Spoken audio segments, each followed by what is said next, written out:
Breaking news చూస్తున్నాం. మాజీ మంత్రి అంబటి రాంబాబుకి బెయిల్ వచ్చింది. రేపు రాజమండ్రి జైలు నుంచి ఆయన విడుదలయ్యే అవకాశం ఉన్నట్టుగా కూడా తెలుస్తోంది.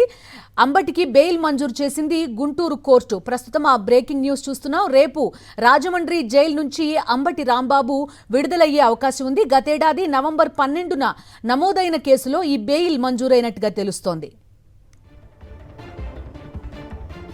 పూర్తి డీటెయిల్స్ అందిస్తారు మా కరెస్పాండెంట్ అశోక్. అశోక్, చెప్పండి, బెయిల్ కి సంబంధించి డీటెయిల్స్ ఏంటి, ఇంకా టెక్నికాలిటీస్, బెయిల్ ఆర్డర్ అందడం ఇవన్నీ ఉంటాయి కదా, రేపే విడుదలయ్యే అవకాశం ఉందా? పూర్తి డీటెయిల్స్ ఏంటి?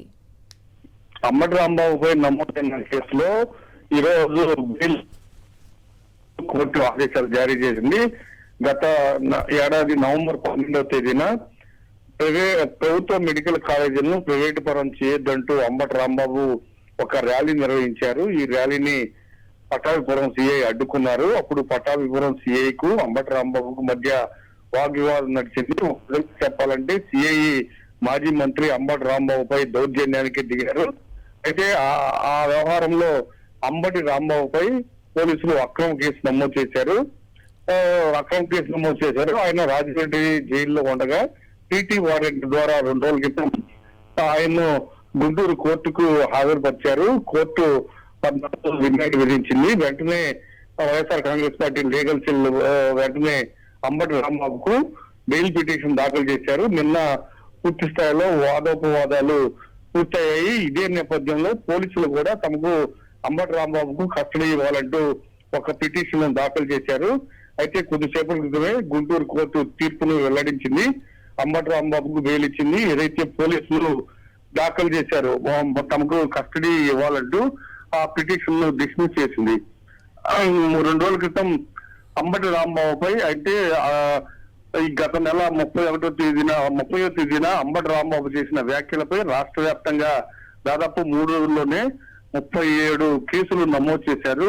అయితే వెంటనే వాటిని వైఎస్ఆర్ కాంగ్రెస్ పార్టీ లీగల్ సెల్ హైకోర్టులో క్వాష్ పిటిషన్ వేయడంతో 37 ప్రొసీజర్ కావాలని ఆదేశించింది. అంటే రిలీజ్ అయ్యే అవకాశం ఉంది కదా అశోక్, రిలీజ్ అవుతారు కదా రాజమండ్రి జైలు నుంచి. అంటే మనం ఎలా లెక్క పెట్టుకోవాల్సి వస్తుందంటే 37 కేసులు, దేనిలో బెయిల్ వచ్చిందో, దేనిలో రిమాండ్ ఇచ్చారో, దేనిలో కేసులు క్వాష్ ఇవన్నీ కూడా లెక్క చూసుకోవాల్సి వస్తుంది ఒక వ్యక్తి అరెస్ట్ అయినప్పుడు. ఖచ్చితంగా ఇప్పటి వరకు ఉన్న సమాచారం ప్రకారం అయితే ఇప్పటి వరకు రాంబాబుపై అంటే ఈ కేసులో బెయిల్ వచ్చింది కాబట్టి అంబటి రాంబాబుపై ఇంకా ఈ కేసులు పెండింగ్ లో ఉన్నట్టు వైఎస్ఆర్ కాంగ్రెస్ పార్టీ పెండింగ్ లో ఉన్నట్టు లేవు. ఖచ్చితంగా ఈ బెయిల్ తో ఖచ్చితంగా రేపు రాజమండ్రి సెంట్రల్ జైలు నుంచి అంబటి రాంబాబు విడుదలవుతారని వైఎస్ఆర్ కాంగ్రెస్ పార్టీ లీగల్ సెల్ చెప్తా ఉంది. బిందు. ఓకే అశోక్, ఇప్పుడు మొత్తం ఎన్ని కేసులు ఉన్నాయి అంబటి రాంబాబు పైన, కరెక్ట్ గా ఉన్న చెప్పగలరా? అంబటి రాంబాబుపై ఒక 3 రోజుల్లోనే అంటే 2, 3, 4 తారీఖుల్లో 36 కేసులు, అంతకుముందు ఒక 8 కేసులు. ఈ కూటమి ప్రభుత్వం అధికారంలోకి వచ్చిన దగ్గర నుంచి మొత్తం 44 కేసులు ఉన్నాయి. మరొక 3 కేసులు, మొత్తం 47 కేసులు ఉన్నాయి ఆయన పైన. ఈ 44 కేసుల్లో కొన్నిట్లో 41A నోటీస్ ఫాలో కమ్మని హైకోర్టు చాలా స్పష్టంగా చెప్పింది. ఈ 2 కేసుల్లో బెయిల్ వచ్చేసింది. కాబట్టి ఖచ్చితంగా రేపు రాజమండ్రి సెంట్రల్ జైలు నుంచి అంబటి రాంబాబు విడుదలయ్యే అవకాశం అయితే చాలా స్పష్టంగా కనిపిస్తుంది.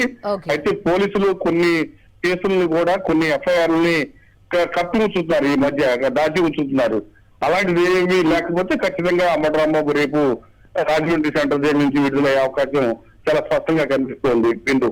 Okay, right Ashok, thank you.